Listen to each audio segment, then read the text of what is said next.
Assalamualaikum warahmatullahi wabarakatuh, sahabat BUMDes yang berbahagia.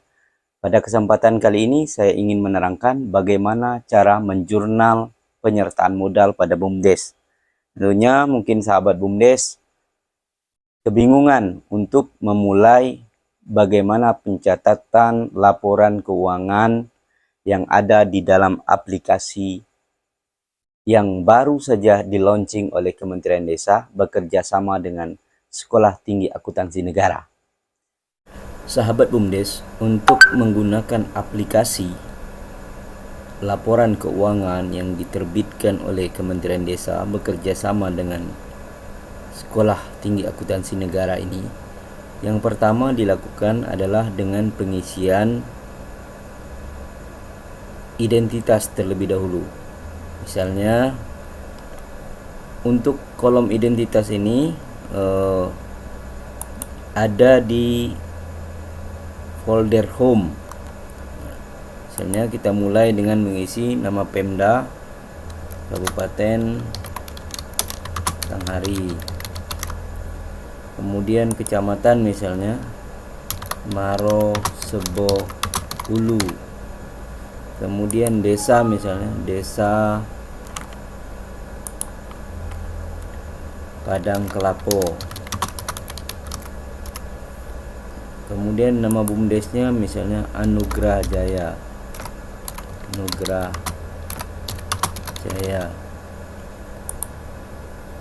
alamat Jalan Gotong Royong misalnya Desa Padang Kelapo,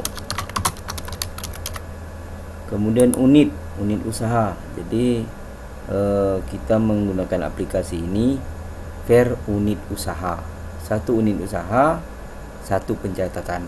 Unit usaha misalnya perikanan. Nah, kemudian awal tahun buku, tentunya awal tahunnya adalah 1 Januari misalnya 2020. Kemudian akhir tahun buku tentunya 31 Januari 2020. Kemudian dilanjutkan dengan nama direktur. Misalnya nama direkturnya Rudi Ardiansah. Bagi BUMDes dia diminta juga untuk membuat nomor induk karyawan. Ini nomor induk karyawan. Mengenai nomor induknya ini seperti apa, itu tergantung kebijakan BUMDes masing-masing. Kemudian setelah itu pengisian petugas akuntansi. Petugas akuntansi ini biasanya adalah bendahara, misalnya bernama Fatona. Setelah mengisi kolom identitas ini yang ada pada folder home, baru dilanjutkan setelah itu adalah mengisi jurnal. Ini kebanyakan pengurus BUMDes kebingungan untuk memulai mengisi jurnal. Apa yang harus diisi terlebih dahulu? Tentunya yang perlu diisi terlebih dahulu adalah penyertaan modal, jumlah penyertaan modal. Bagaimana pencatatannya? Kita lihat. Karena tadi misalnya tahun buku tahun 2020, kita lihat misalnya tanggal 14 Januari 2020 menerima penyertaan modal. Nah, ini contohnya di Bank Syariah Indonesia, Bank BSI. Nah, kebetulan memang di aplikasi kita ini yang ada cuma Bank BSI, Bank Mandiri, dan BRI. Nah, bagi kawan-kawan sahabat BUMDes yang memiliki rekening rekening BUMDesnya itu di bank selain Bank 3 ini, bisa menyesuaikan saja. Misalnya kalau ada yang di Bank Jambi, nanti apakah dianggap kas di Bank Mandiri ini di Bank Jambi atau seperti apa. Tapi jangan di edit ya. Jadi akun di sini tidak bisa diedit, karena kalau diedit nanti tidak nyambung ke buku besar, kemudian ke neraca saldo, kemudian ke laba rugi, kemudian ke laporan perubahan modal atau ekuisitas, kemudian ke neraca, kemudian ke laporan arus kas, kemudian ke informasi terkait dengan kesehatan BUMDes. Jadi kalau kita edit di akun ini, maka yang tertulis tertera hanya di jurnalnya saja, tetapi tidak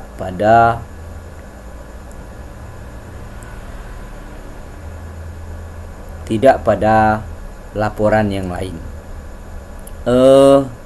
Padahal fungsi aplikasi ini adalah untuk memudahkan kita. Lantas bagaimana Pak kalau misalnya ada tabungan di Bank Jambi misalnya, kemudian di akun yang di sini kita pilih di BSI. Nah, nanti setelah selesai kita penjurnalan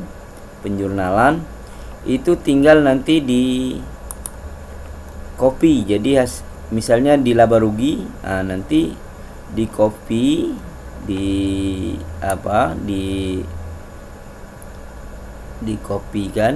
copy ke Excel biasa. Misalnya kita kopikan, kemudian kita buka Microsoft Excel, kemudian kita lakukan paste.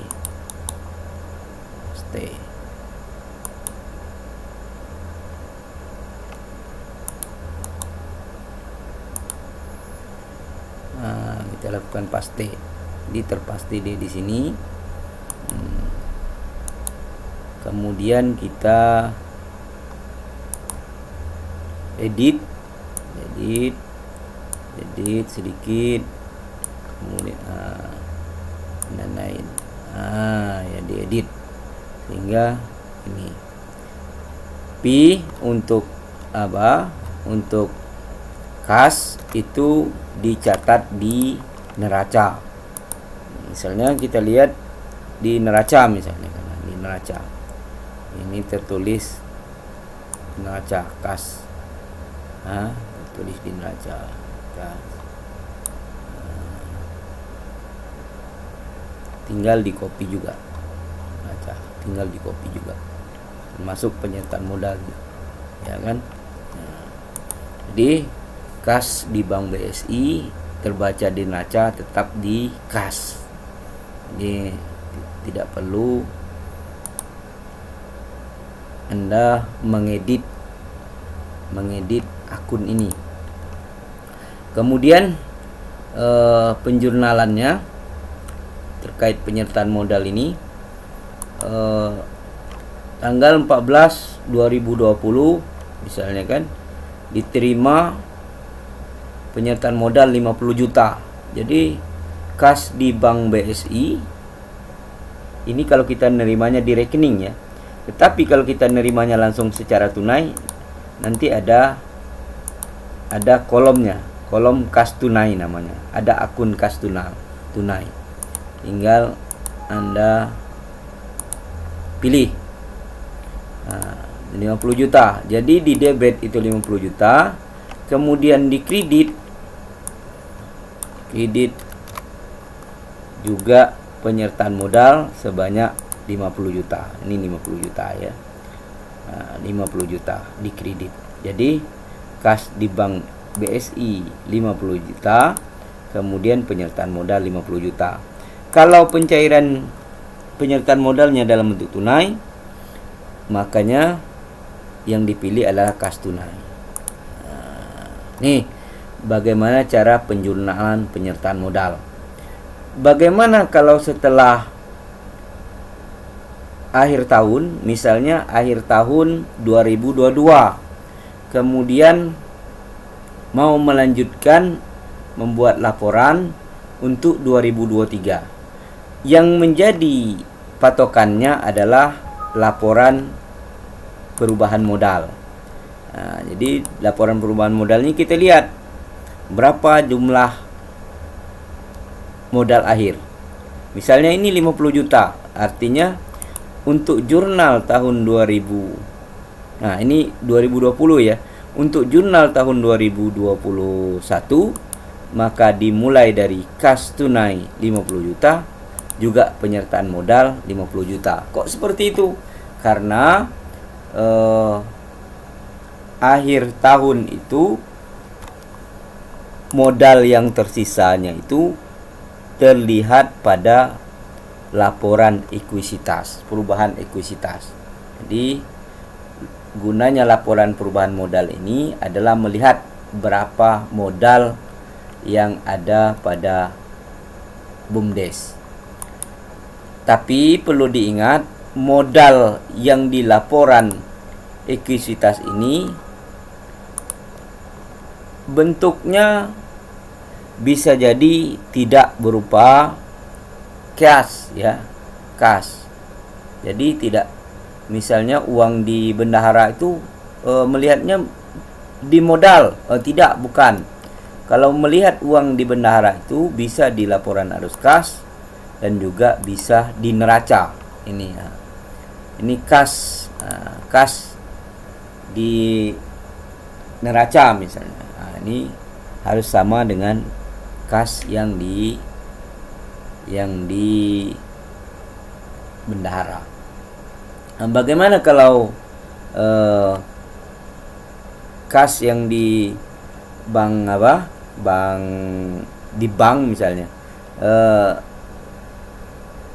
apakah bisa terlihat di seperti ini di neraca ini? Memang di aplikasi ini tidak bisa kita melihatnya kas yang tersisa di bank, tetapi kita bisa nanti, karena baik itu kas tunai maupun kas yang di bank itu sifatnya adalah aset lancar, nanti ketika setelah selesai penjurnalan kita bisa mengcopy pastekan neraca ini, kemudian di neraca di Excel biasa bisa kita uraikan berapa kas yang di tangan kita, kemudian berapa kas yang di bank.